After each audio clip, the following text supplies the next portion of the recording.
কিরকম? আম, মানে শুধু চোখ দেখা যাবে আর কিছু দেখা যাবে না? কেন? আমার চোখ কি সুন্দর না? না, অসম্ভব সুন্দর।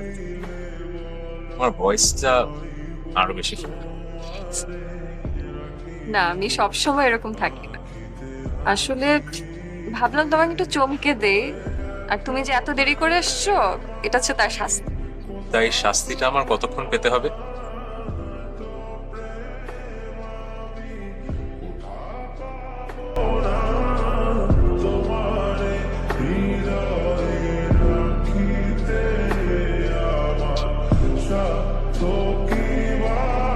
তুমি অসম্ভব সুন্দর। না মানে, তুমি ভয়ঙ্কর সুন্দর। তাকাতে পারছি না। তুমি এত সুন্দর কেন? সেটা তো বলতে পারছি না।